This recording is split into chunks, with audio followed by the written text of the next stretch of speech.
সাবুদানা দিয়ে এরকম লোভনীয় রেসিপিটি দেখুন তো বন্ধুরা, কেউ কখনো খেয়েছেন কিনা। রেসিপিটি দেখতে হলে প্লিজ বন্ধুরা একটা লাইক দিয়ে ভিডিওটি ফুল ওয়াচ করুন।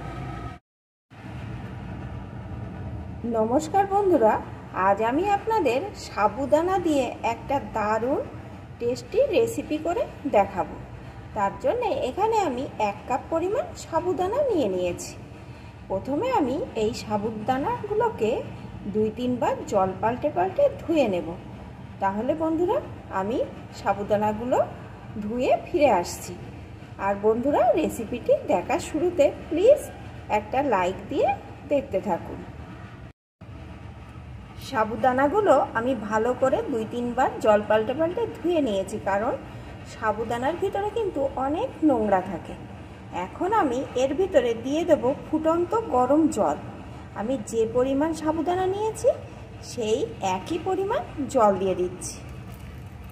আপনারা যদি কাপ মেপে সাবুদানা নেন তাহলে 1 কাপ সাবুদানায় 1 কাপ জল দিয়ে দেবেন, বা বাটি মেপে নিলে 1 বাটি সাবুদানায় 1 বাটি গরম জল দিয়ে দেবেন।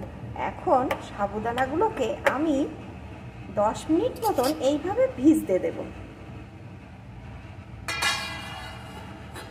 10 মিনিট পর আমি ফিরে আসছি।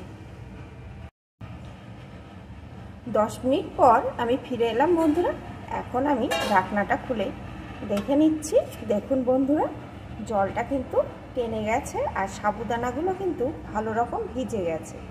দেখুন একদম ভিজে গেছে। এখন আমি এর ভিতরে দিয়ে দেব 2 টেবিল চামচ গুঁড়ো চিনি। আমি এখানে কিন্তু চিনিটা গুঁড়ো করেই ব্যবহার করছি, কারণ তাহলে মেশাতে আমার সুবিধা হবে। দিয়ে দেব কিছুটা নারকেল কোড়া। বন্ধুরা আপনারা কিন্তু নারকেল কোড়াটা দেওয়ার চেষ্টা করবেন, তাহলে এই রান্নার টেস্টটা দারুণ আসবে। আমি এখানে 2 টেবিল চামচ মতো নারকেল কোড়া দিয়ে দিলাম। দিয়ে দেব গুঁড়ো দুধ।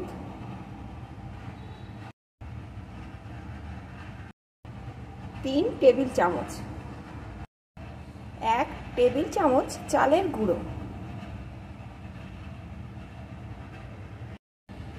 আপনাদের যদি হাতের কাছে চালের গুঁড়ো না থাকে তাহলে আটা কিংবা ময়দা ব্যবহার করতে পারেন। এখন আমি দিয়ে দেব সামান্য একটু লবণ। এখন হাতের সাহায্যে চেপে এটাকে ভালো করে মেখে নেব। হাতের সাহায্যে আমি সুন্দর করে মেখে নিয়েছি। এখন হাতটাকে আমি ভালো করে ধুয়ে নেব। এখন যে সাবুটা আমি মেখে রেখেছিলাম তার থেকে একটু করে নেব, আর এরকমভাবে হাতের সাহায্যে গোল গোল আকারে তৈরি করে নেব। আর হাতে কিন্তু বন্ধুরা আমি একটু তেল মাখিয়ে নিয়েছি, তাহলে আর হাতে লাগবে না। তাহলে বন্ধুরা এই সাবুর বলগুলো তৈরি করে আমি ফিরে আসছি। এখানে আমার সবকটি সাবুর বল তৈরি করে নেওয়া হয়ে গেছে। আমি এরকম সাইজের করলাম বন্ধুরা, আপনারা চাইলে এর থেকে ছোটও করতে পারেন, যার যেমন খুশি। এখানে আমি একটা কড়াইয়ে 1/2 লিটার মতন দুধ বসিয়ে দিয়েছি। এই দুধটা কিন্তু আমার আগে থাকতে জাল করে ঘন করে রাখা ছিল, তাই আমি আর বেশিক্ষণ এটা জাল করতে হবে না। এখন এই দুধের ভিতরে দিয়ে দেবো 2টো এলাচ, এতে সেন্টটা খুব ভালো আসবে। দিয়ে দেবো চিনি। আমি এখানে 3 টেবিল চামচ চিনি দিয়ে দিলাম। যে যার মিষ্টির স্বাদ অনুযায়ী এখানে চিনিটা দিয়ে দেবেন। এখন দুধটাকে আর একটু জাল করে নেব, যাতে চিনিটা ভালো করে দুধের সাথে মিশে যায়।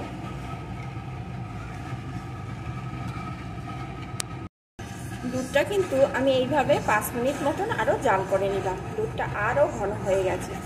এখন আমি যে সাবুর বলগুলোকে তৈরি করে রেখেছিলাম বলগুলোকে একে এর ভিতরে দিয়ে দেব।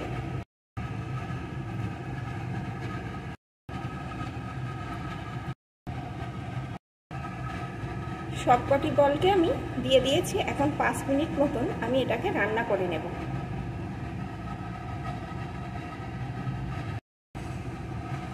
5 মিনিট মতন আমি এটা রান্না করে নিয়েছি। এখন এখন কিন্তু একটা থকথকে ভাব চলে এসছে, তার মানে এটা কিন্তু এখন আমার রেডি হয়ে গেছে। বন্ধুরা দেখুন কতটা লোভনীয় হয়েছে, আর এর স্বাদ কিন্তু একদম অমৃত। তাহলে বন্ধুরা এইভাবে কে কে সাবুদানা দিয়ে এই রেসিপিটি করে খেয়েছেন আমাকে কমেন্ট করে জানাবেন। আর যারা খাননি তারা অবশ্যই এইভাবে তৈরি করে একবার খেয়ে দেখবেন। সাবু দিয়ে তো আপনারা অনেক রকম রেসিপি তৈরি করে খেয়েছেন, একবার এইভাবে একটা ইউনিক রেসিপি তৈরি করে খেয়ে দেখবেন, দারুণ স্বাদের হয়। আর একবার যে খাবে তার কিন্তু জিভে এর স্বাদ একদম লেগে থাকবে। তাহলে এটা আমার রেডি, আমি নামিয়ে নেব। কেমন হলো রেসিপিটি অবশ্যই কমেন্ট করে জানাবেন, আর ভালো লাগলে একটা লাইক করে দেবেন।